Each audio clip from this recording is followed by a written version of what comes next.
bienvenidos a la Escuela de Gobierno y Transformación Pública del Tecnológico de Monterrey, a la conferencia Future Studies de Future Today impartida por el Dr. James Allen Dator. Es un honor para esta escuela tenerlo con nosotros.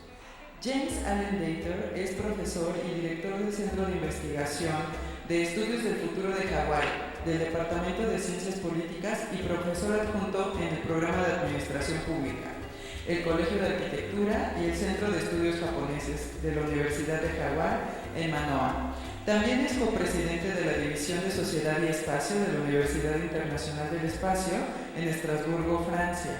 Es expresidente de la Federación Mundial de Estudios del Futuro y del Consejo Ejecutivo de la Academia Mundial de Arte y Ciencia. También enseñó en la Universidad de Reggio, la Universidad de Maryland, Virginia Tech, la Universidad de Toronto y el Consorcio Interuniversitario de Estudios de Posgrado de Dubrovnik, de la entonces Yugoslavia. Hizo su licenciatura en Historia Antigua y Medieval y Filosofía en la Universidad de Stetson, una maestría en Ciencia Política de la Universidad de Pensilvania y un doctorado en Ciencia Política por la Universidad Americana. Asimismo, realizó estudios de posgrado de la Universidad de Virginia, la Universidad de Yale y la Universidad de Michigan, la Universidad Metodista del Sur, asimismo. Sin más preámbulo, agradecemos la presencia del Dr. Dator y le cedemos la palabra. Welcome, Mr. Dator. The floor is yours. Thank you. Thank you very much. I'm really honored to be here today. I have had an opportunity to talk with some of the faculty members this morning and learn more about your program here, and I feel better about the future already. So I could sit down and say everything is in good hands, but I feel obliged to give the presentation that I was asked to give. Future studies, what it is and what it is not from my point of view. But I've been involved with future studies for a very, very long time. I became interested in future studies while I was teaching for 6 years in the College of Law and Politics of Rikyo University in Tokyo, Japan in the early 1960s, which is well before many of you were born, not all of you, however. I taught the first officially recognized futures course while I was at Virginia Tech in the late 1960s. The course went through the normal administrative processes of being approved by the faculty of the dean and the board of regents in 1967. So I've been teaching future studies at the university level from that time. I went to the University of Hawaii in 1970, just as something called Hawaii 2000 was being formed by the governor, the legislature, the business community, and the university. And you'll notice that some things don't change, or they may change, lighten up a bit, but once you've found the perfect hairdo, you don't change it. One of the many outcomes of the Hawaii 2000 process was the creation by the Hawaii State Legislature of the Hawaii Research Center for Future Studies. I had nothing to do with its creation, and that name indicates it was done by a legislative committee because it's not a very easy term. Hawaii Research Center for Future Studies is probably not what I would have called it. But I've been director of that center since then. Now, in the mid-1970s, the Department of Political Science, of which I'm a member, created a 2-year academic and internship program in alternative futures. So within the Department of Political Science, we have the equivalent of your master's program, 1 year of academic work, and 1 year of internship in an existing futures research firm. So we very much emphasize the relationship between academics and practical experience. And it's our intention at the master's degree to produce people who can earn a living as consulting futurists. There's a huge demand out there for people who really understand future studies, and there is a very short supply. There are not many academic programs in the world, and therefore you have a real competitive advantage here, not only in Mexico and in South and Central America, but worldwide. And since I'm speaking English, I assume you are understanding English, and therefore, to the extent, for better or worse, English is a global language. Your English facilities will be very useful on the global stage as well. Here are some of the graduates of the Alternative Futures program. You don't know who they are, and I'm not going to name them all, but they are a very diverse group, and they are all quite successful. If you use the measure of success, their income compared to my income. They make more money than I do as consulting futurists, and that is a topic of some jealousy and contention. I want my students to be successful, but not necessarily this successful. But it also illustrates there is a market out there. There is a demand for people who know how to do the kind of future studies I will be talking about. These are some of the more recent students, and I apologize for the t-shirts they're wearing. Believe me, I did not make that t-shirt, but for some reason they think it's interesting. However, Hawaii being Hawaii, and the rigors of being a consulting futurist being so challenging, many people choose not to go on as consulting futurists, but to stay for a PhD. And so these are examples of some of the people who took the master's program, but then stayed on for a PhD, hoping to get more secure jobs in academia or in research and not have to do the entrepreneurial hustling that the MA students have to do. And I don't blame them. I'm very happy I was a university professor and never had to work for a living. But I think that the people in the master's program are constantly working and hustling. Again, you can see they're a diverse group. During the 1980s and the 1990s, I was first Secretary General and then President of the World Future Studies Federation. And if you have done any study of the history of future studies, you may, if I were to give you the names, recognize the names of many of the people up there who were active members of that federation. As a consequence of my position within that organization, I had the opportunity to see what the future looks like from over 40 countries of the world at that time.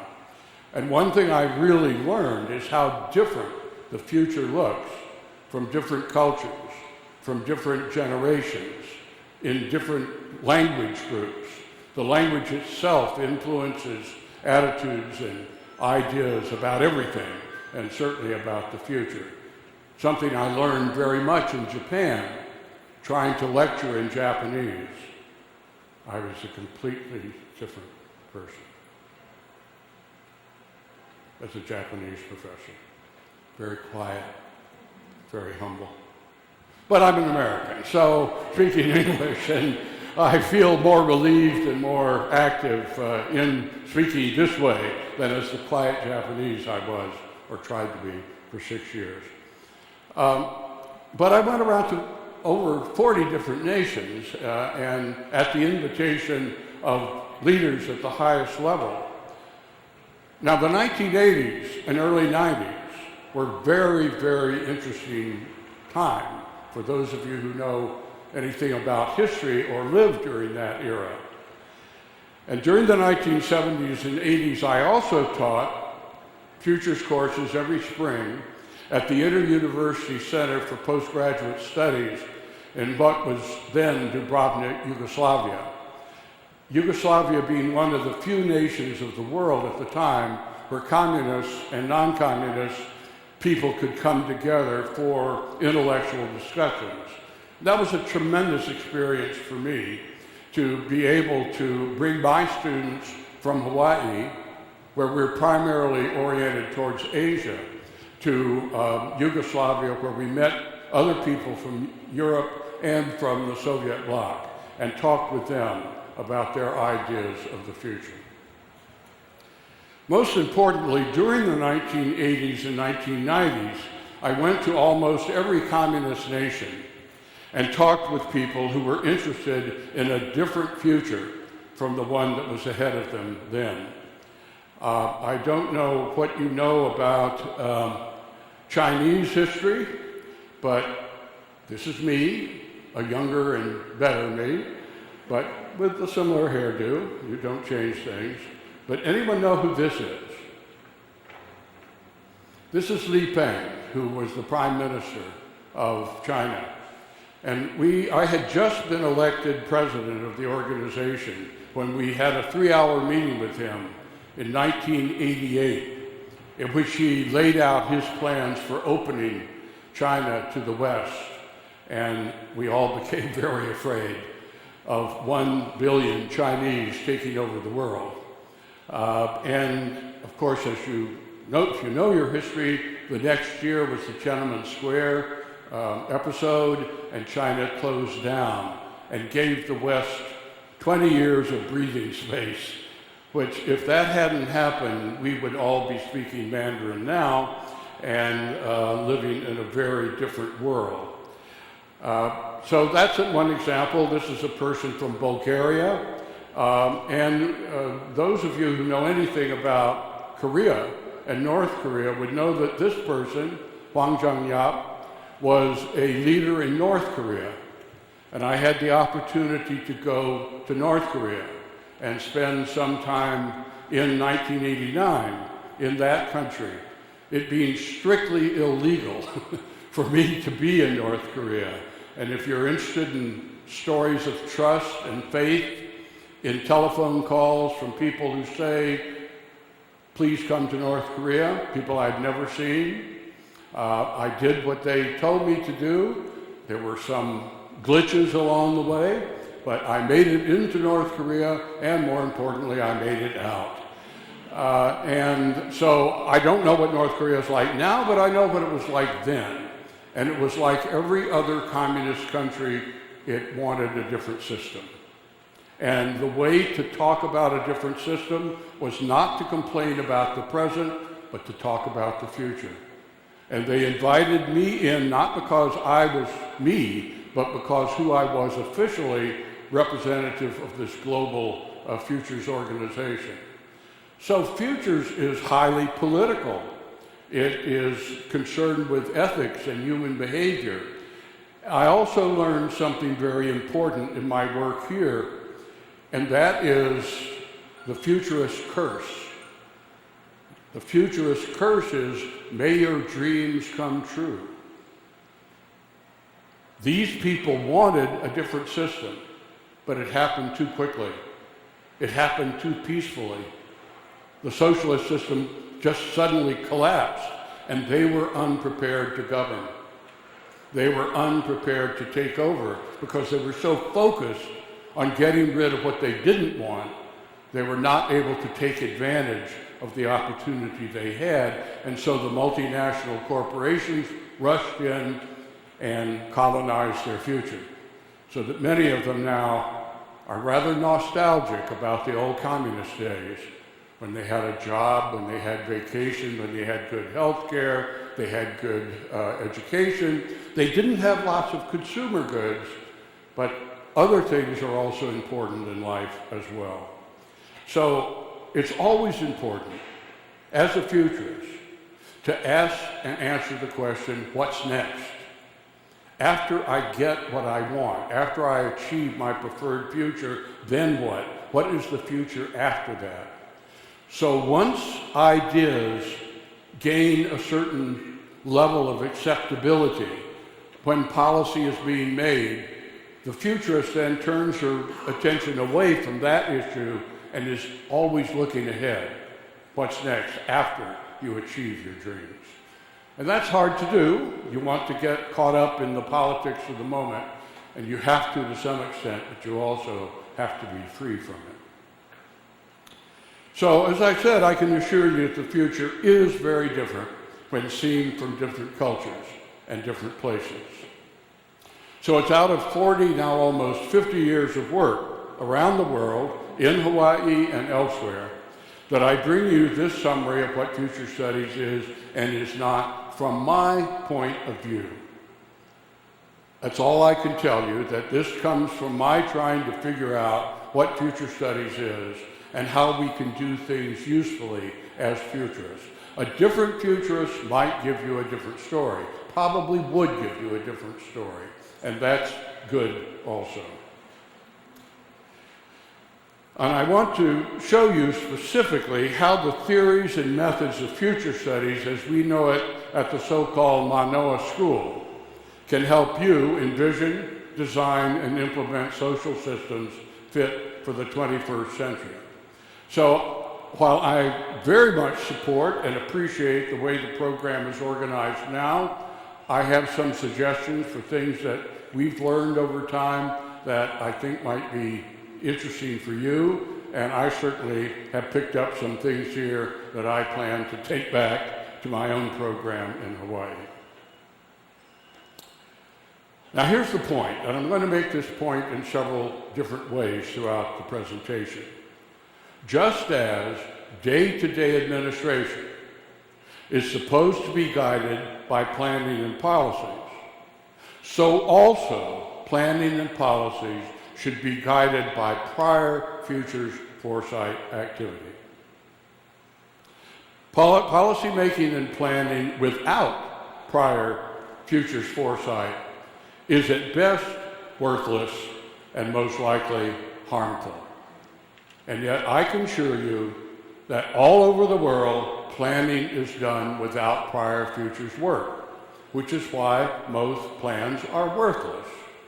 They are not planning for the future, they're solving problems in the present, which may be problems in the future, don't doubt that, but there are new problems and opportunities that remain unseen if you do policy and planning without prior futures work, in my experience. This little diagram illustrates what I just said, that futures work is far out in time, very extensive in participation, very uncertain in terms of predictability, but very rich in terms of inventability. You have more options, more degrees of freedom.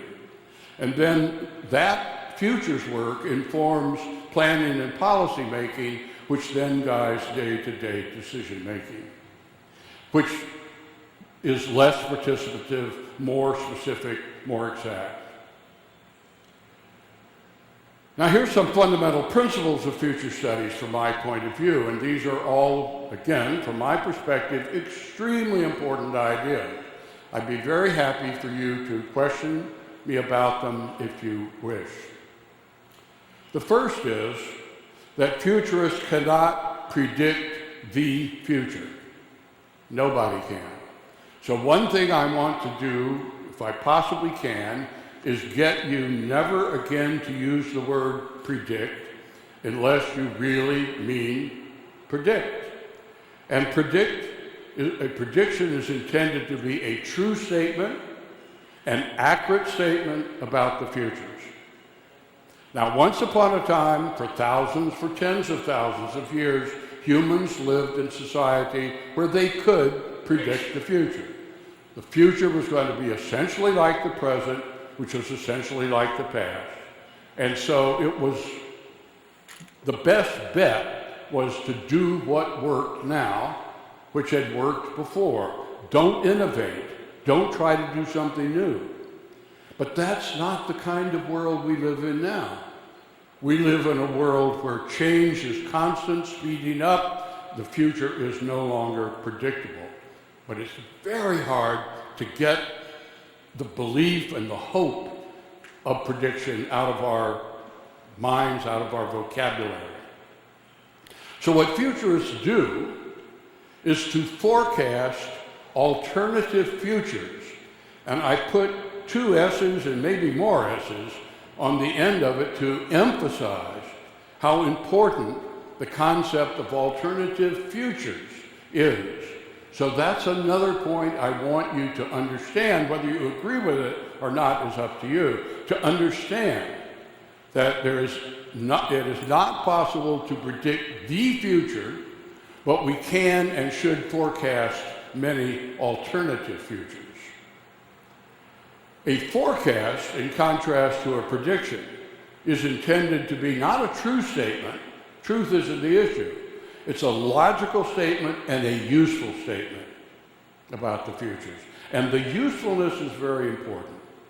It must be something that helps the policymaker, the planner, the decision maker act, to reduce some of the ambiguity and uncertainty.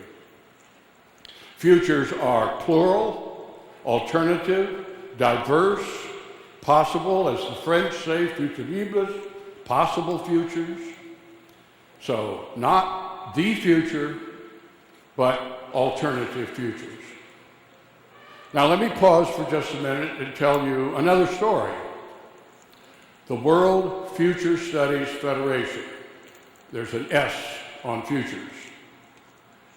When the Constitution for that organization was originally written in Bucharest, Romania in 1972, at the very height or depth of the Cold War.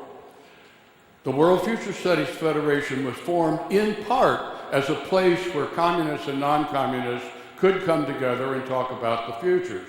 And so we wrote a constitution that would enable people from communist countries to come to attend our conferences, and they would host conferences where we could attend as well, in order to get the dialogue of cultures going, especially between so-called East and West at the time, as well as between developed and developing nations generally. I was on the committee that helped draft that constitution. There were people from Eastern Europe and a member of the Soviet Union, not the usual member from Russia who attended our meetings, but someone who looked like a Hollywood stereotype. He had a dark hat, a dark coat and black hat, and he smoked constantly horrible smelling cigarettes, and he sat in the back of the room and said nothing while we wrote the Constitution. And we named our organization the World Futures with an S Studies Federation.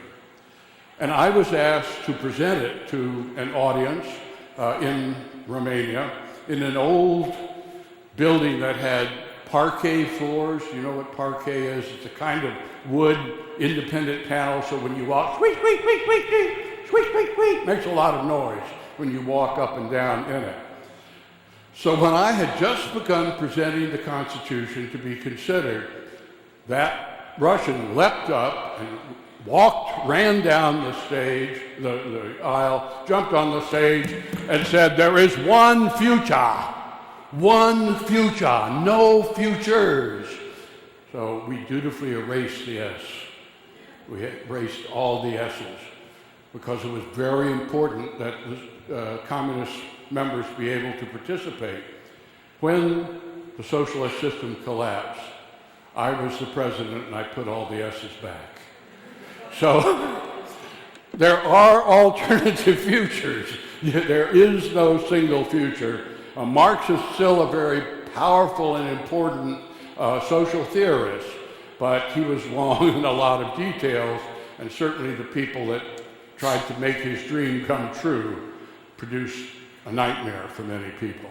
So this is not just a little peculiarity of the English language. It's a fundamental epistemological, ontological idea about the nature of the future. It is open. It is inventable. It is a place where we have power and influence. We can rewrite history, but we can't change history. But we can change our futures. And if you're not doing it, someone else is. Most importantly, future studies, not trying to predict, but forecasting, helps institutions and individuals envision, design, and move towards their preferred futures. rather than passively accepting what will be. So we encourage people to have a more active arena over the attitude over the arena in which they do have some control. And I'll talk about that, because the future is not entirely open. There are many things that we cannot change and must learn to deal with. But we can deal with them in ways that are successful or unsuccessful to us personally and to our society. Now, this is an important distinction as well. Envisioned and invented preferred futures are not utopias. And I resist very strongly linking future studies to utopian thinking. And I'll explain why. It's because the word utopia means no place. It means an impossibly perfect place. And if you're familiar with the utopian literature, if you're familiar with attempts at utopia, you know they always turn out badly, because people don't behave as the utopia says they should behave. And so you have to get rid of these people that are doing bad things. Now, the opposite of a utopia is a dystopia. Dys means bad. And we are flooded with images of dystopia. Our movies, our electronic games, our novels, to the extent we read science fiction anymore, are all bad, because that's so exciting, this Manichaean fight of good versus evil in the future. And so we have these profoundly negative images of the future flooding over us every day. What future studies is something that helps people envision and move towards, well, it's pronounced utopia, but I say e-utopia so that people will understand I'm talking about the best possible real world you can imagine. Not a perfect place, but a knowing, as you must know, the goods and the bads and the possibilities. It's the best that you can make out of the reality of the social world in which you live. So that is an important distinction from our point of view. It's an e-utopia, the best possible real world, not an imagined perfect place. Now, in order for future studies to be effective and in order for me to feel successful as a consulting futurist, this process of forecasting and envisioning has to be done continuously. It's not just a one-shot activity where everybody feels good. You have, in some way, you have to institutionalize this process of visioning and scanning. And so, to repeat, these fundamental principles of future studies, as I understand it, the future cannot be predicted, accurately foretold. Alternative futures can be forecasted, that is logically constructed, and preferred futures can be envisioned and invented on the basis of values and on the basis of political action on a continual basis, constantly scanning the horizon for new things. So future studies is not a science in the sense of objectively studying. It is value-laden. And therefore, the study of values, the study of value conflicts, the study of value conflict resolution is part of what future studies does as well. Now, I haven't even talked about what I mean by the future. So let me give you some indication of what I mean by that. Specifically, when does the past end? And when does the present begin? Indeed, exactly when is the present? Is it now? Is it now? Is it now? I think you can see the present does not exist. People who tell me, oh, Jim, how can you study the future? We should study the present. Well, just when is this present you're talking about? It's awfully thin interval of time, it seems to me. We are constantly living in anticipation of the future and in memory of the past. And so we need to understand that this realistic present is essentially non-existent, except in a way I'll suggest in just a moment. Another way to look at it is this. The present begins, it says here, when we are born, but that's wrong. The present begins when I was born. And when I die, the present is over. But somehow I have lived for a long time as a futurist, but it's always been the present, because we are the present. And our sense of history begins of things that happened before we were born, our conscious. Can you remember the first time you were aware of yourself? As a child, you developed self-consciousness. I can very vividly remember the event where I suddenly saw myself doing something. And I'm approaching senility. Some of you may think I've already entered it, but at least that's a possibility. And when that happens, from my point of view, even though somehow the world for others goes on, mine ends, or when I die. So before us is the past, and after us is the futures. That's another way to look at it in terms of the way people actually live their lives. And so the Danish futurist Arne Sorensen said the present is too narrow. If people want to live in the present, then let's widen it a little bit so that the present is this ever-rolling thing that should stretch maybe 20 years from now and 20 years before now. So a rolling 40-year interval, if you will.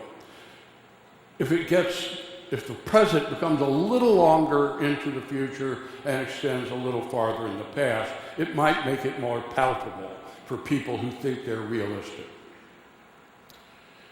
I'm willing to accept that definition, and therefore I would say that the future doesn't really begin until about 20 years or so.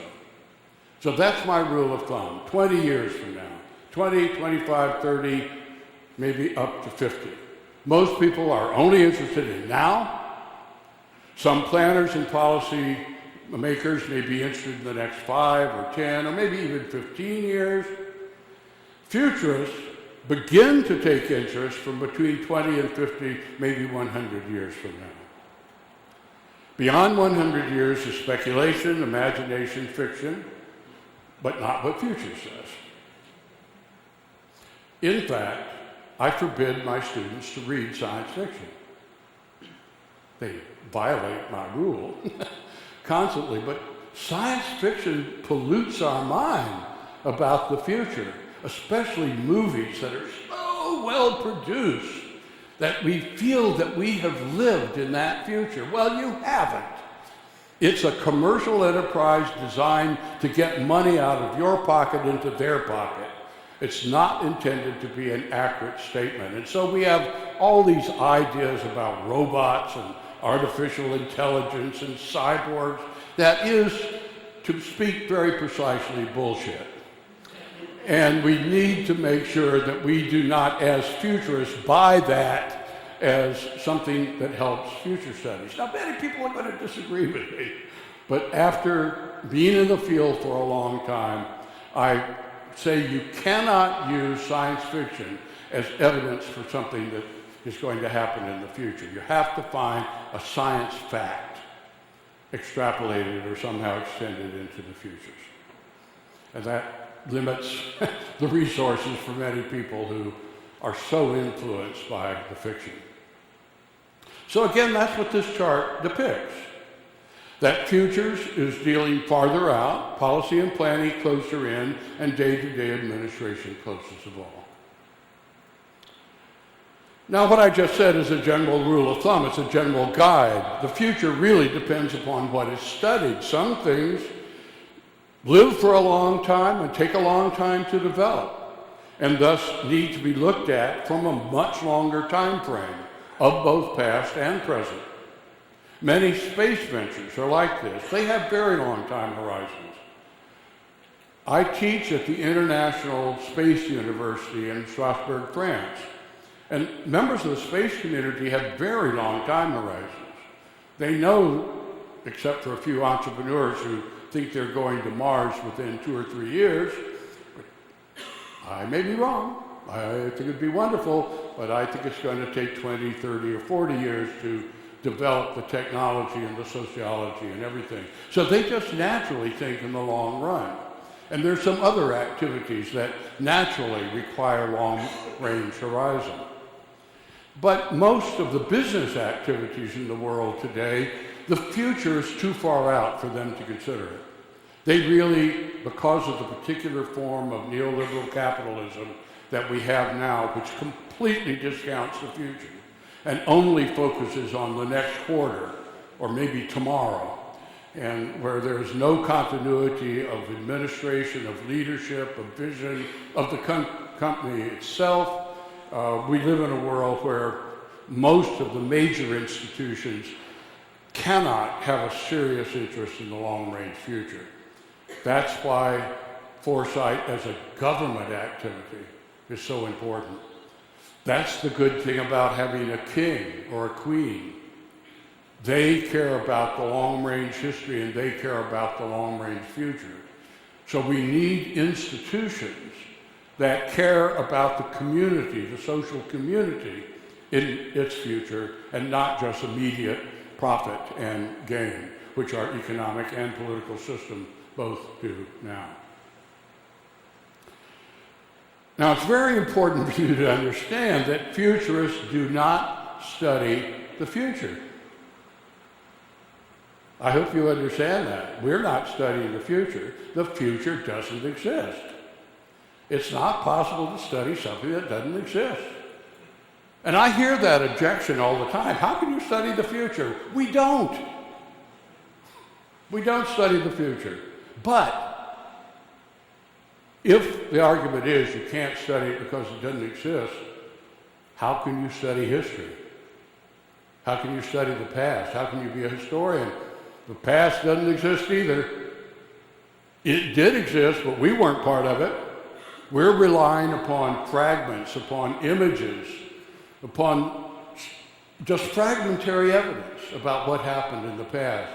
In the part of the world I live in, and I suspect your world too, we're constantly reinventing our history because it tells us stories about our past that, first of all, probably aren't true, and we don't want them to be true because they limit our sense of who we can be now.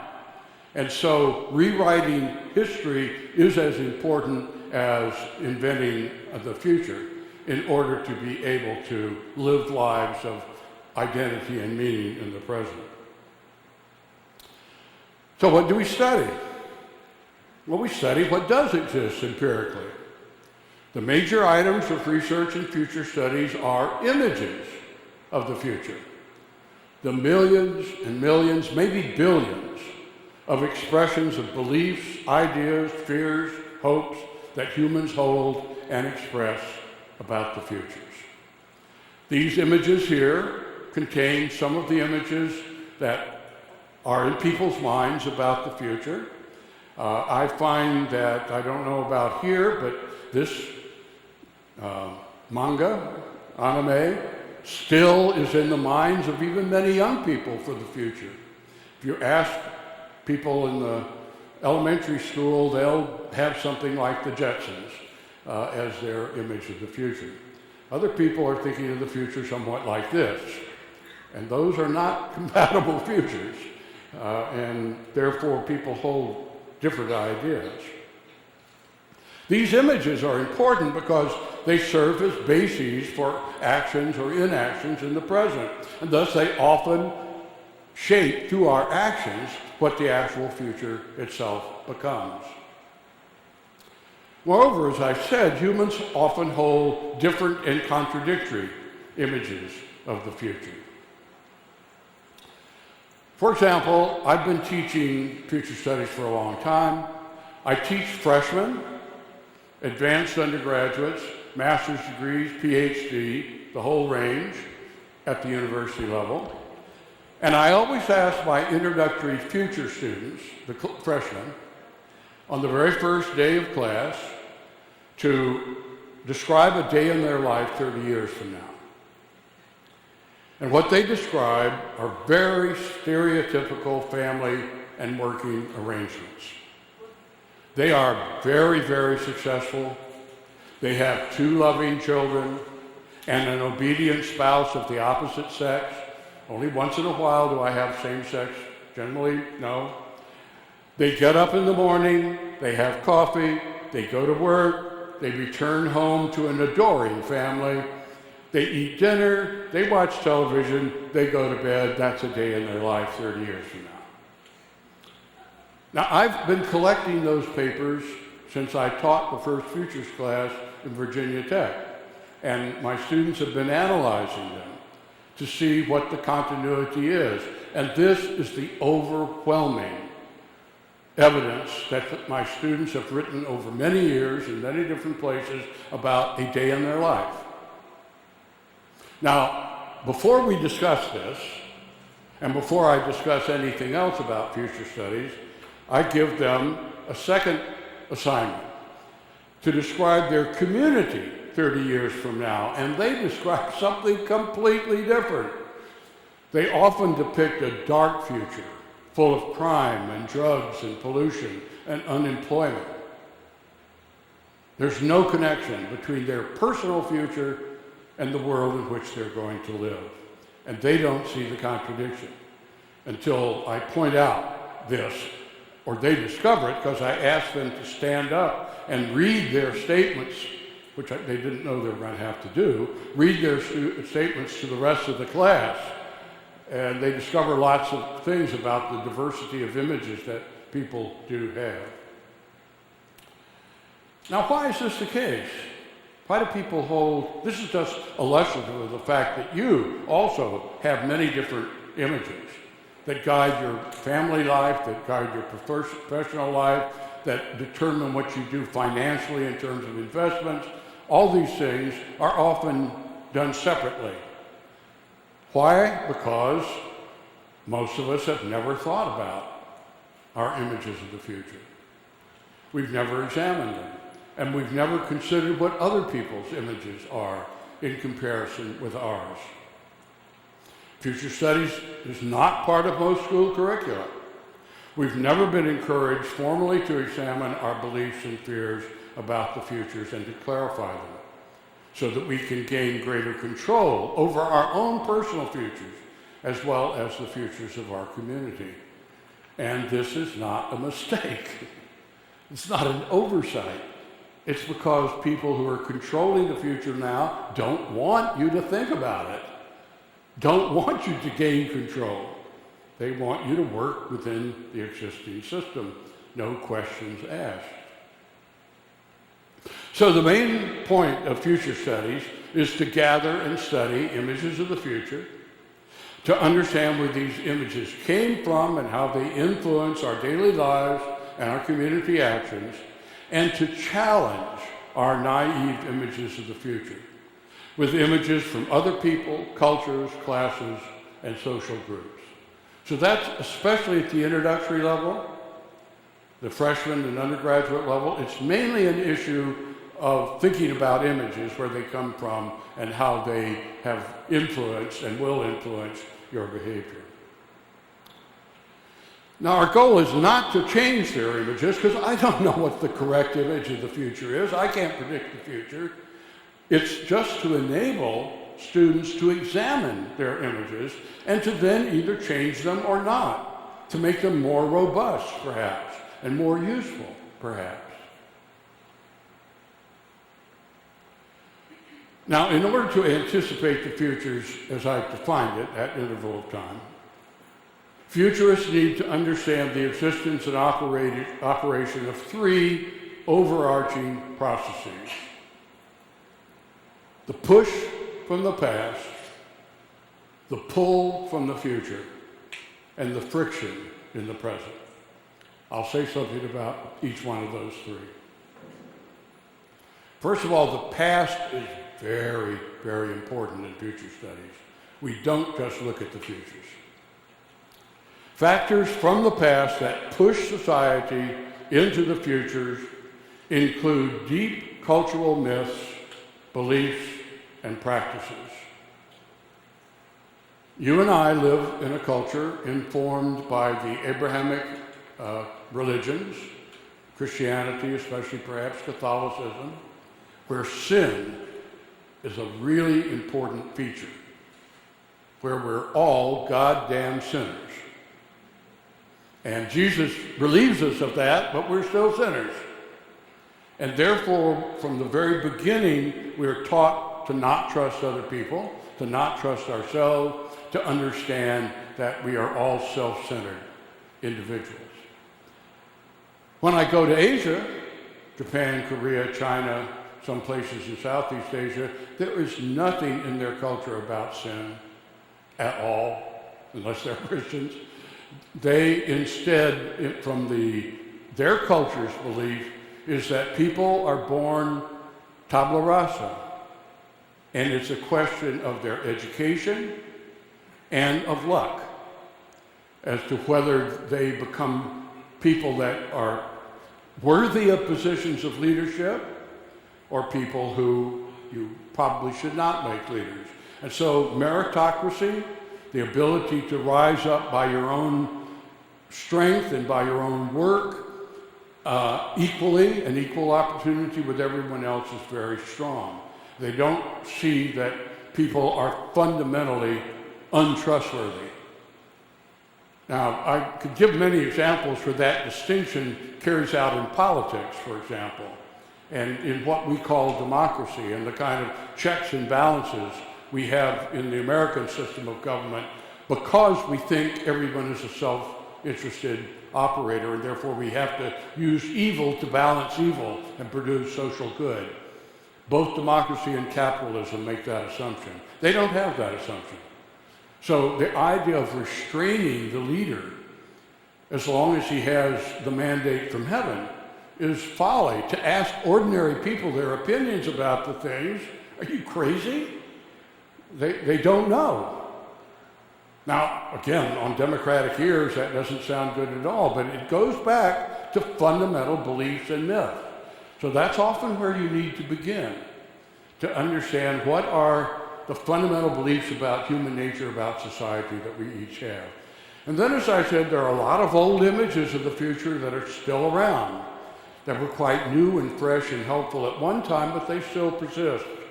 And then there are the megatrends, the deeply ingrained, ongoing, long-run trends about population, environmental pollution, climate change, resource utilization, what I call drivers or driving forces from the past that cannot be stopped.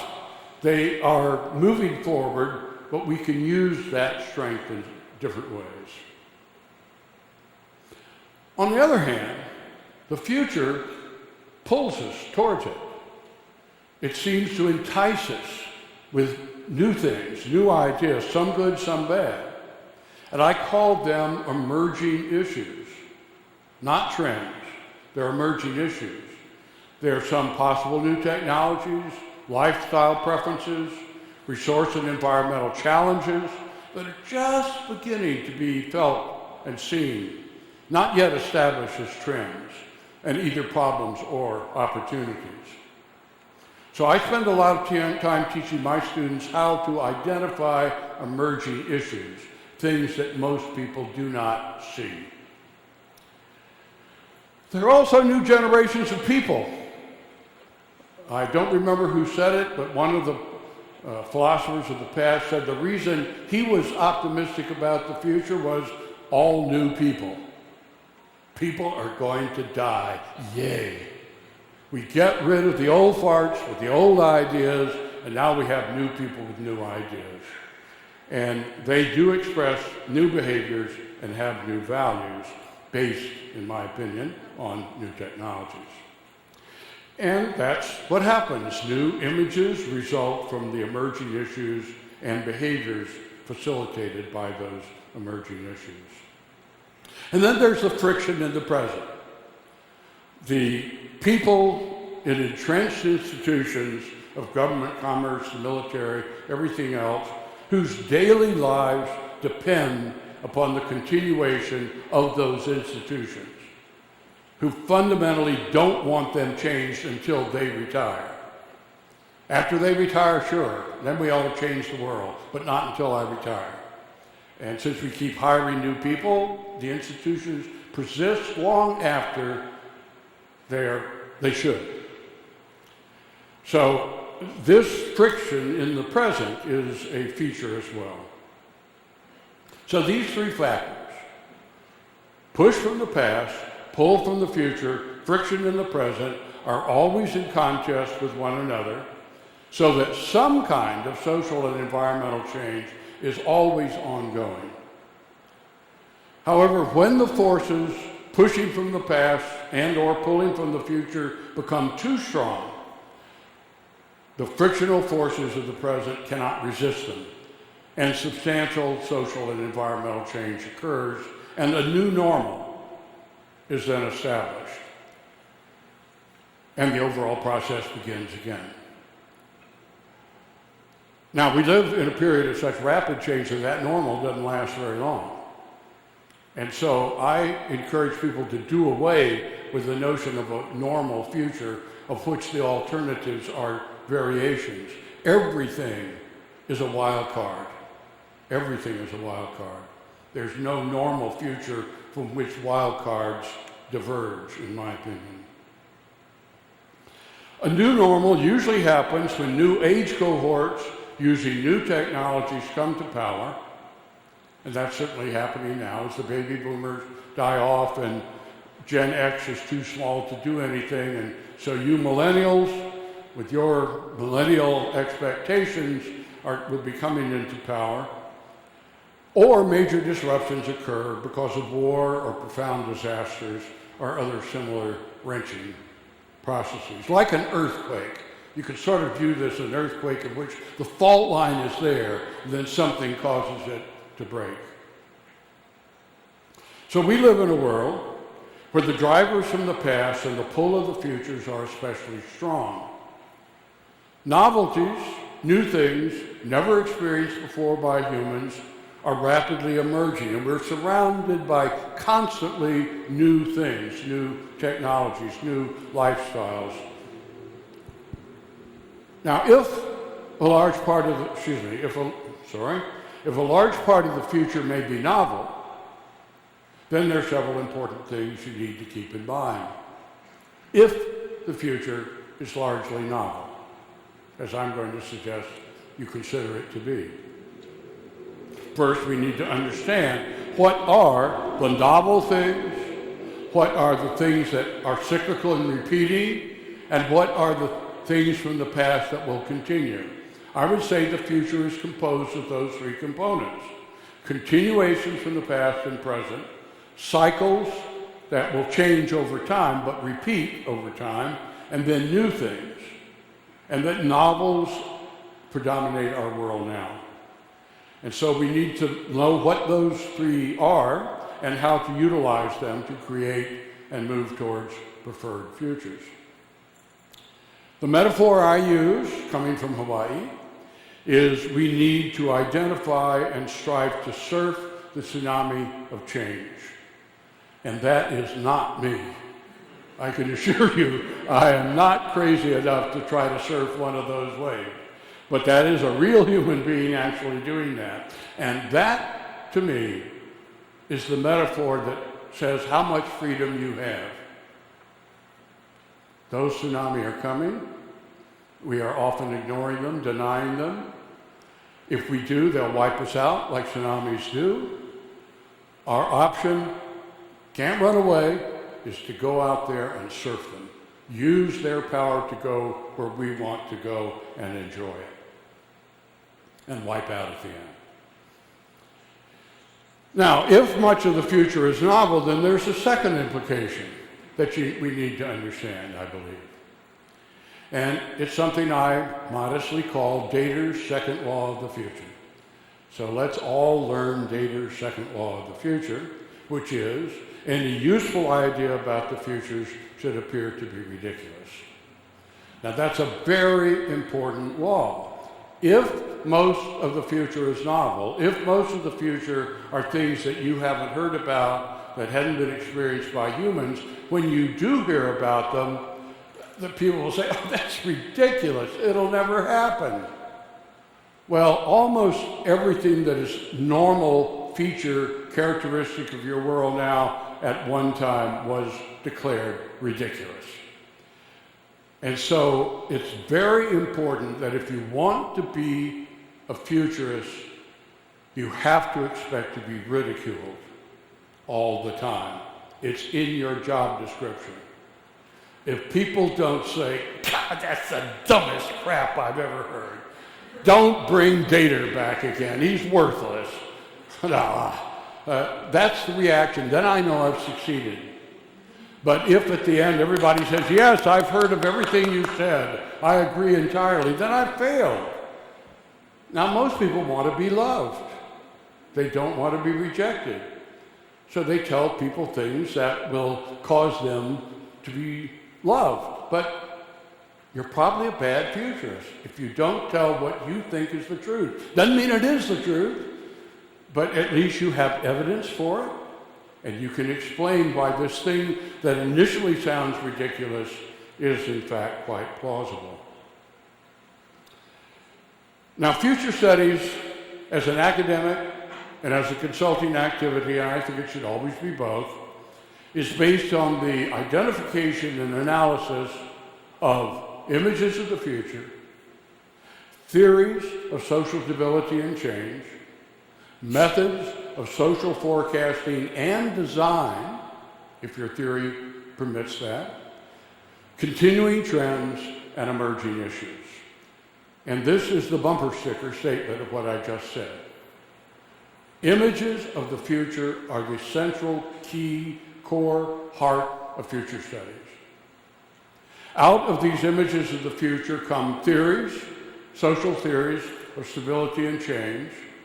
Based upon your social theory, you identify methods that you can use according to that theory. Some of them say you can only predict the future, some say you can't, you can invent it.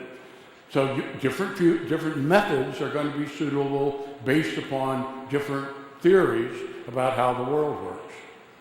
And then generally we are monitoring trends or megatrends or drivers or events, emerging issues that seem not to be trends of some sort. So that captures what future studies is from my point of view, and this is the way I teach it in that order. Images of the future, theories of social change and stability, methods of foresight depending upon your theory, and then the practice of using those tools and techniques in practical ways.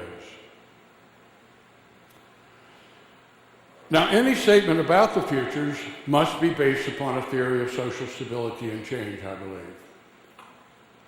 And most of them are not. I don't know about you guys, but I looked at your syllabi. I didn't see a whole lot of theory guiding the methods you took. I may be wrong. I'll tell you a little later after I meet with the faculty and students again tomorrow. But it's not just you. If you look at the work of most futurists, I do not see any theoretical basis for the statements they make. It seems to me they're just making it up.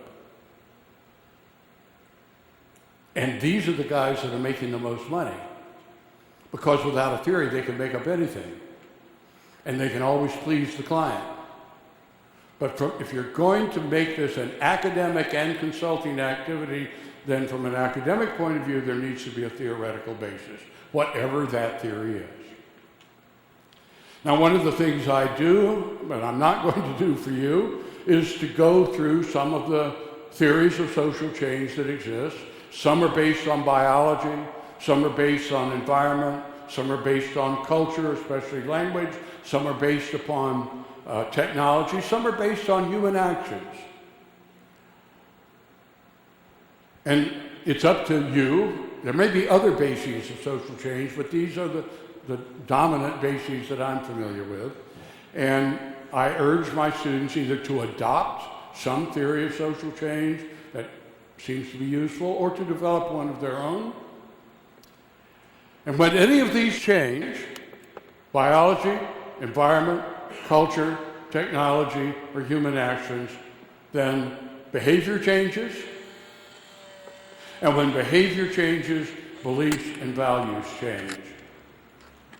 Pay close attention here. This is an extremely controversial statement. From my point of view, values are not eternal. They're contingent. They're dependent upon how we can behave. And if something causes our behavior to change, we're now able to do things that we could not do before, and the guides from the past are inadequate probably to help us understand what we can do with these new behavioral possibilities. We live in a world today where new technologies are invented, developed, produced, and diffused daily. So from my perspective, technology is the major agent of social change in our world. That was not true 1,000 years ago. It was not true 10,000 years ago. It may not be true in the future, but at the present time, institutions like this Technologica is oriented towards creating new technologies, which then change behavior, which then change values. That's what it's all about. And we have whole schools of business based upon disruptive technology to purposely destroy society. Well, I think to engage in activities that purposely destroy society without being responsible for the consequences of that destruction is irresponsible, unethical. And so futurists are trying to make us think about the consequences of these major agents of change. The diffusion of current technologies and the creation and diffusion of new technologies change behaviors, which change beliefs. Again, the bumper sticker statement comes from Marshall McLuhan: we shape our tools, and thereafter our tools shape us. That's my guiding theory of social change, to understand the way in which technologies that we invent, or somebody invents, that we use in any event because of advertising, that our behavior is then changed by our interaction with those technologies. Well, let's finally get to the future, Dator. What's next? What's the future going to be? With this background of what future studies is, what does that enable me to say about the future? Well, the answer to the question, what's next? The answer to the question, what's the future, is always, well, there are 4 generic alternative futures. No one likes that answer.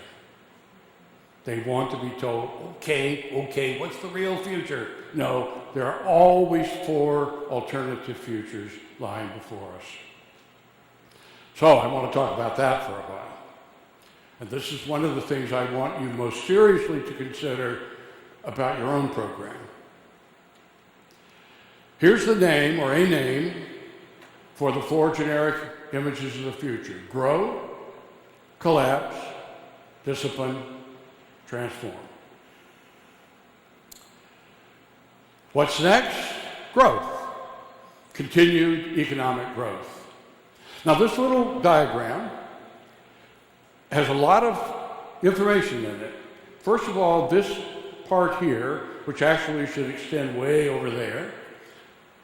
Is that the direction it's going? No, way over there.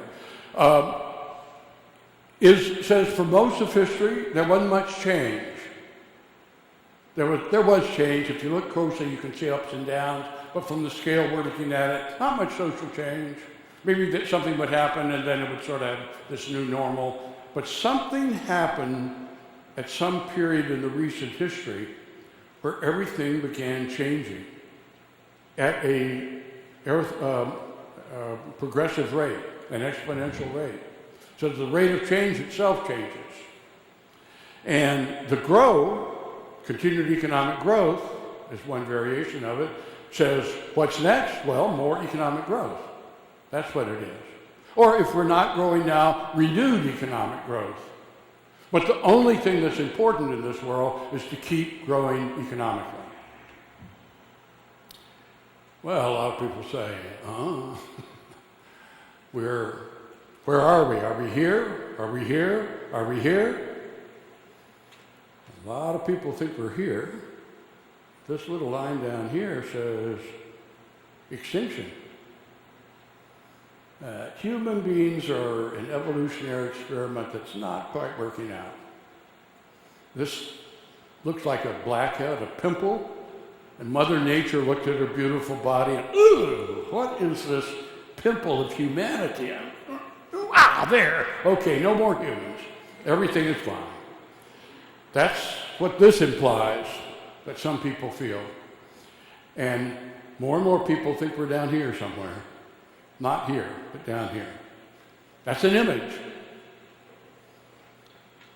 Another image says, well, okay, we don't want to really collapse. We don't think we can grow forever in this finite system, whatever the reasons are. We need to discipline ourselves around natural laws, around religious, cultural beliefs, around something. And here you get some options. Let's go back to the way it used to be. Life was good in hunting and gathering societies. Life was good. Hobbes was wrong. Not a war of all against all. No, people live communally, peacefully, happily together in subsistence affluence, plenty of food, and not much variety, but plenty of food. And other people say, no, I need my iPad. I don't really want to go back there. So we could get rid of a lot of crap that we have now, but fundamentally, there's certain technologies we still need. So that's an example of a discipline. And the others say, no, we're in the process of transforming. It's true, the waves of the past several hundred years are ending, but we are, well, where are we? Are we here? Are we here? Have we already made the transformation into something new? Now, this typology I did not make up. It's empirically derived. It comes from collecting and evaluating as many of the images of the future as could be found in national and corporate plans for the future, scholarly studies of the future, movies and science fiction, which do influence people's beliefs, songs, prayers, liturgies. In short, wherever images of the future appear, we collect them in the Hawaii Research Center for Future Studies.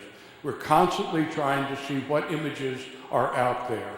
And we've been doing this for a very long time. And from this empirical base, the Manoa School has concluded that all of the millions or billions of images of the future existing in people's minds can be categorized as specific examples of one of the four generic images of the future. So that's our claim. And I challenge you. I challenge my students. I challenge the graduates who are out working. Find some image of the future that is not a variation of one of these four generic images. And so far they haven't. I challenge you to find some. In industrializing or post-industrial societies, in tribal societies, in first societies, you find different images there. So, these are the four generic images of the future, and you must always think about the future in terms of these four. So the answer to what next is, well, grow. And that pile of four futures, the pile of growth is dynamic. It is huge. Now, one of the things I often ask an audience, which I didn't ask this audience, is, in all of your years of education, have you had at least one course that deals with history, with the past? And every student or every person in the audience will say, yes. I've had not only one, I've had many courses that deal with the past. And then I ask them, how many of you have had at least one course that deals with the future? And no hand will go up. I would assume every hand would go up in this audience, so I didn't ask it. And I say, well, I'm obviously a failure. I've been trying to get futures education going for 50 years, and it still hadn't happened anywhere in the world. Obviously, don't listen to me, I'm a loser. And then we talk about that, why there are no classes, and I say, no, you're wrong. Every class you ever had is about the future. It's about growth. The entire purpose of this university, of the modern educational system, from the school in Germany in the 1880s to the development of the land-grant universities in the United States, the entire purpose of the higher educational system is to transform peasants into workers and nobles into generals and CEOs, to transform society into a perpetual engine of continued economic growth. That's been true for the last 200 years. But then from the 1980s onward, when global neoliberalism took over and communism eventually collapsed, it became that view of the future on steroids. There is no other alternative than continued economic growth. And so that's the whole point of this university and all other universities and all classes, is to grow. And there's a vast literature of books like this one up here that argue that this is and should be and must be our future. Continued economic growth is the official future of all advanced nations. Hence, it's the major component of all nations, including all universities. Since the 19th century, the fundamental purpose of all modern social systems has been to enable the nation state it serves to grow and prosper economically and militarily compared to other nation states. Very difficult for administrators of modern social systems to imagine any other purpose for their institutions. And yet, nothing is forever. Everything that exists now at one time did not exist. That's really important to understand. Everything that exists now at one time will not exist. It's a question of when. Society and their components are constantly emerging, rising, maturing, declining, and dying. Currently, collapse images of the future are very popular. For most of my time as a futurist, they've not been popular. People usually are very worried about unsustainable environment and the economy. And so for the past decade or so, I've been calling attention of decision makers to what I call the unholy trinity plus one. Now, as good Catholics or as bad Catholics, whichever you are, you know about the Trinity. Now, you better not try to explain it because you'll commit a heresy. But God is not three, God is one in three persons. Father, Son, Holy Spirit. We all know that. Well, the unholy Trinity is the same thing. It's not three things, it's one thing with three different persona. Plus one. The first is a future without cheap and abundant energy. And in spite of the oil glut now, I think there is very strong evidence that this is our future. And if you ask me what is the most important thing responsible for the world we live in now versus the world 200 plus years ago, it is cheap and abundant energy, especially oil. And that is coming to an end. A future with unstable climate, with sea level rise, with insufficient food and water, with severe environmental pollution. A future with challenging global population growth and local population decline. A future without a sustainable economy that distributes wealth fairly. That's the unholy trinity. Energy, economy, environment. Plus one, a future with governments that have lost the ability to govern, which is true in most parts of the world. Your part of the world, my part of the world, many other parts of the world. So that is some of the reasons for collapse and concern about collapse. I don't focus on collapse. I focus on new beginnings. Our world is coming to an end. What a wonderful opportunity for invention. Oh, you lucky kids. No energy, no economy, no environment. Wow. A wonderful opportunity for invention. It's a good future that's coming. It's really important that it be viewed that way, not as doom and gloom, worst case scenario. It's your life. Face it the way it is, not the way old folks wish it was going to be for you, like it was for us. We had a great future. Unfortunately, we ate yours, so you have to, and it's good for you. It builds character. Well, in order to avoid collapse, and in part of the recognition of the impossibility and undesirability of continued economic growth, many more people want some kind of a disciplined society, a conservative society, often expressed as sustainability. They say it's necessary to adopt certain values other than growth and to discipline our life and actions around them if we are to survive and thrive, many people believe. Finally, many futurists agree that continued economic growth is unsustainable and insist that many technologies are converging rapidly in such a way as to transform society as profoundly and unpredictably as a caterpillar is transformed into a butterfly. That's the image of transformation. You can't predict the butterfly from the caterpillar if you haven't seen that transformation happen. Similarly, liquid water transforming into steam or ice. I grew up in Florida. I live in Hawaii. I do not believe in winter. Winter is a horrible mistake. It's a major argument against the designer God. God would not have invented winter. And so I didn't see ice except in the refrigerator until I was an adult. No idea that it actually happened. And spring is still a big mystery to me, how what appears to be dead suddenly comes to life again. So that's what the transformation is. It's the inability to predict the future from everything you know about the past and the present.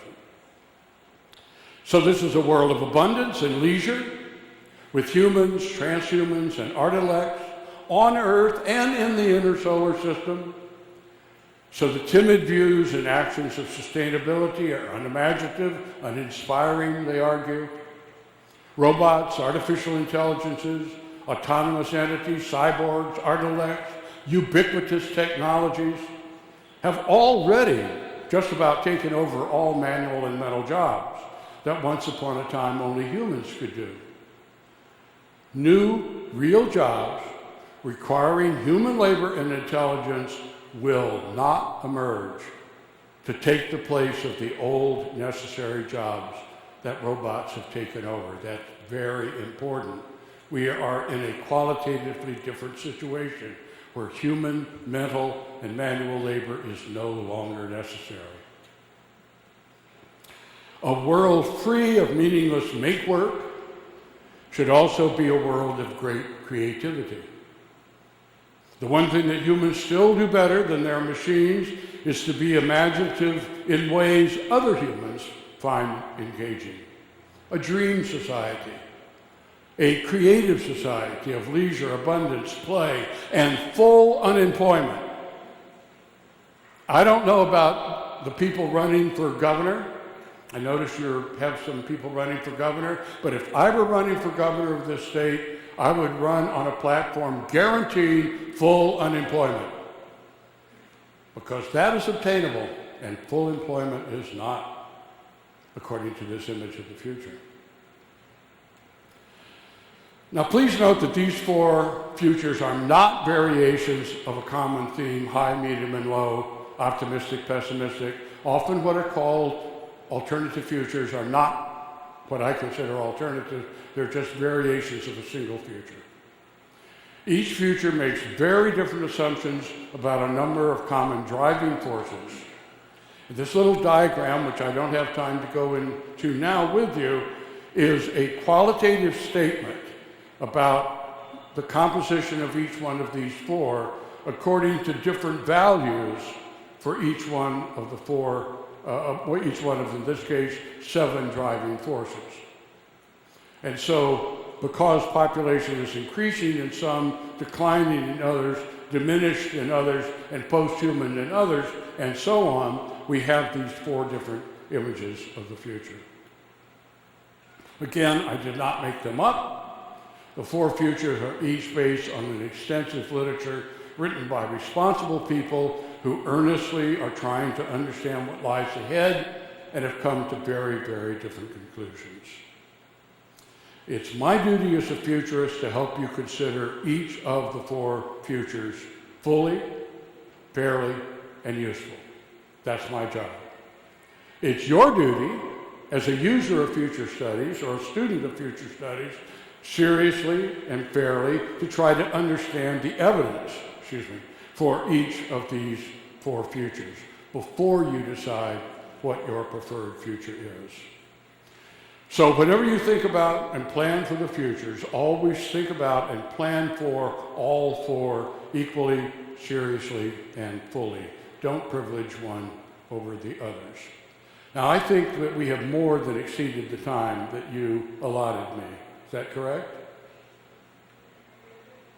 So I think in order to preserve the time for the other people that you've invited, I'll not do the other thing I said I would do, which will take time, to explain how the principles I just discussed played out in one particular study we did. So I think in deference for other people who have thoughts prepared that need to be shared, that I have to stop at this point.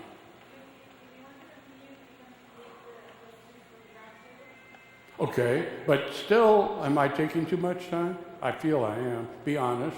I'm a big boy. Continue. Does everyone want to stand up and shake around for a while? In any event, while you're standing up and shaking around, I'll continue on in order not to waste more time. Recently, we completed a project called Campuses 2060, Futures of Higher Education. It was developed by students and faculty of the School of Architecture, of the College of Education, and of the Hawaii Research Center for Future Studies in the University of Hawaii at Manoa. While there have been many studies of the futures of education, pedagogy, administration, technology, and classrooms, we believe this is the first time that specialists in education, architecture, and future studies have joined together with an alternative futures perspective. So, a lot of stuff about what we should teach, about how we should administer, and what the impact of technology will be, and what our classrooms will look like, but not a holistic study that is both past and future oriented. As I said before, we always spend a lot of time understanding the history of whatever it is we're trying to study. And we observed that there was a coevolution of society, of education within that society, of the technologies available at that society, and the general environment, meaning the natural as well as the built environment, across many cultures. So, in other words, education is somehow related to the needs of a society which are informed by the technologies that are available and the environmental resources and challenges that are available. So, we started with hunting and gathering societies and talked about what education was like, what the technology was like, in order to really start at the beginning. And we always go back to hunting and gathering societies, and then move to agricultural societies, and then move to industrial societies, and then to post-industrial societies, and then the futures. The historical lessons were then combined with certain theories and methods of future studies to develop the 4 fundamentally different alternative futures of society. These futures contained a set of common driving forces that varied, as I showed you before, in each of the 4 futures. And the driving forces were population, energy, economy, environment, culture, technology, and governance. A different subject matter might have a different set of driving forces. These are the ones we felt were most important for higher education. It was the differences of each of those forces that created the differences in each of the four futures of society. So while world population is doing this, the population in Japan is doing this. And as you may know, Japan and Korea both have a declining population. And there's sort of a race between between Japan and Korea to see which will be last. Korea, Japan, whoop, no more. Well, they're trying to change that, trying to get women to have more babies, but I don't know about this part of the world. In that part of the world, girls just want to have fun. And husbands are not fun, and babies are not fun, and they want to earn independent salaries and not have the drag, especially of a husband. And so fertility is very low, and I don't believe there's anything that the government can do to make women have children as long as they have economic opportunities of the kind they have. So anyway, there's this difference between the population of the world growing and of many people declining. So we assume, since we don't know what the population is going to do in the future, continued growth under population growth for one future, a major reduction of the total population in another, a stable no-growth population in a third, and humans becoming somewhat less important in a society of robots, artilects, and post-humans. And we did the same thing for each of the 7 driving forces, as I showed you earlier, according to this diagram. So this is the thing to study if you're interested in figuring out how each of the 4 futures were composed. We then use the internal logic of each of the 4 futures to deduce plausible educational futures. This is called deductive forecasting. From a model of the world in general, you deduce what the components of that society will be like. And this is a technique that I teach my students, that my students use in consulting with firms, and which enables us to talk about the future of anything, including things we don't know anything about. That's normally what I'm doing, is talking to a client about the future of something I really don't know much about. They do tell me some historical things, they tell me something about current problems and images, but I plug that information into that matrix and produce deductive forecasts of whatever their organization is.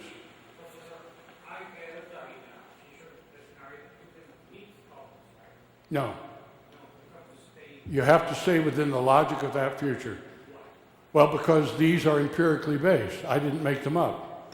There are vast literatures that support these 4 assumptions. People have a hard time doing that. They want to mix and match, but you can't, by the logic of this technique. And again, I have big bibliography supporting each one of those. I didn't make them up. Anyway, let me move ahead. I do want questions, obviously, later. And so we then say every organization has a certain number of dimensions of things that they do. And the concept of dimensions is an important one. I can only mention it briefly, but we identify these dimensions of education. It has a mission, it has participants, it has resources, it has pedagogy, and it may or may not have a physical campus.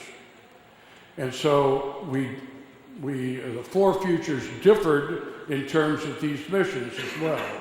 For example, in one future, we assumed that the mission of higher education was to produce high-tech creators and entrepreneurs. In another future, the mission was to learn and teach self-sufficient survival skills. In another future, the mission was to research and teach energy and material efficiency. In another future, the mission was to expand consciousness and mind control. Now, I think you see that fits the four different futures. The mission of the university depends upon the general structure of the society in which it exists, the technology, the energy sources, and so forth. So, the mission of education differs because each future requires different knowledge and skills within different environments with different available technologies.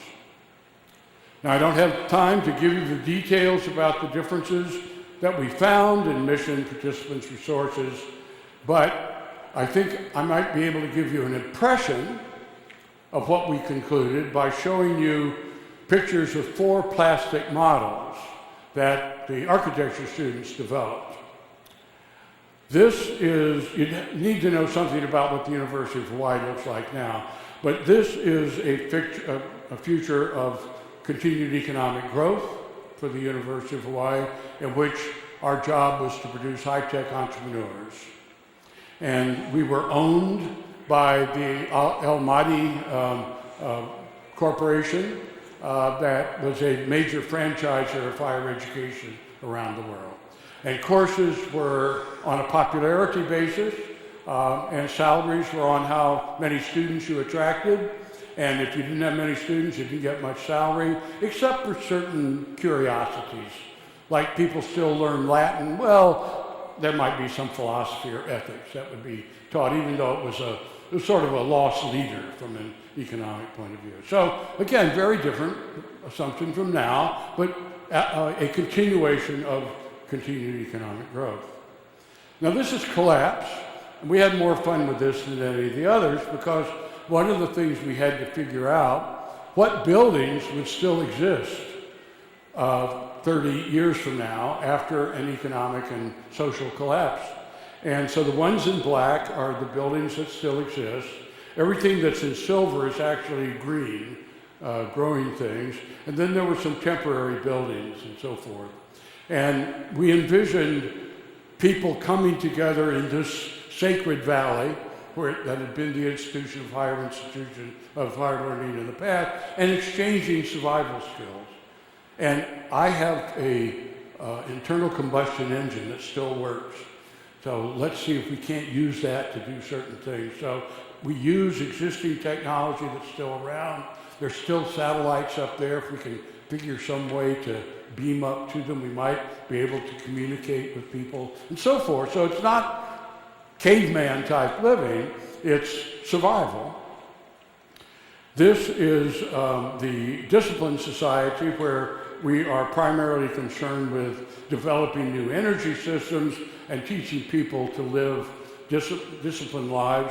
So we work in multidisciplinary teams that have philosophers attached to them and that have artists attached to them. So it's mainly researchers in science and technology, but we have these sort of muses that sort of are questioning what we're doing and wondering about the ethics of it and wondering about, well, that doesn't look very satisfying aesthetically. So that's the way you get the humanity into what is otherwise a technology-driven future. And then this is the transformation future, and those little points of light are not real. They are temporary, and they're places where you go for teleportation, to teleport from one place to the other. So the campus is basically vacant, no permanent buildings. Actually, one of the main things we learned is don't build permanent buildings in the future. Build very temporary buildings that have great flexibility built into them. So there's our four campuses with very different assumptions about the number of students in them, with very different assumptions about the surrounding environment and so forth. So rather, each of the four universities intended to make the point that thinking about and planning for the futures of universities must always be done within the context of a prior assessment of social and environmental futures. Regrettably, this is seldom done. Typically, a future is more or less a continuation of what is thought to be happening now, and improved processes of higher education are planned for that. And I see a tendency in the work you do to do that. Our extensive experience makes it absolutely crystal clear that a consideration of plausible alternative futures is absolutely necessary as a prior step to thinking about preferred futures. Without careful consideration of alternative futures, one's naive preferred future is most likely, as I said before, to be a response to current or past problems and may have very little to do with actual problems and opportunities yet to come. If you want to read more about it, it's been published here in an international symposium on higher education in Penang, Malaysia, a year or two ago. It's a very detailed, very lengthy study that goes in much more detail than I did here. So, the fundamental perspectives of what is called the Manoa School of Future Studies state the future cannot be predicted, alternative futures can be forecasted and their implications considered, and then preferred futures can be envisioned and invented. Futurists then work with planners and policymakers to devise specific strategies, plans, and policies that should then guide day-to-day decision-making. All the while continuing to scan the horizon for new opportunities, new problems that might suggest new visions of preferred future or reinforce existing ones. We call this process research on the futures of X, with X being any organization, concept, and idea. It relies upon the four generic images of alternative futures and a technique of deductive forecasting from them. So, what is your preferred future? If you're not active in working with others and envisioning and creating your preferred future, then you can be sure you will live in a future that others have invented and created for themselves out of their preferences. And there are major forces out there colonizing your future. So learn to identify and surf the tsunamis of change. But while doing so, please remember that any useful idea about the future should appear to be ridiculous. Thank you very much, and I thank you for your patience in surviving for so long. Muchas gracias por acompañarnos a esta conferencia y los invitamos al cóctel y panel de análisis que se llevará a cabo en el lobby de este auditorio. Gracias.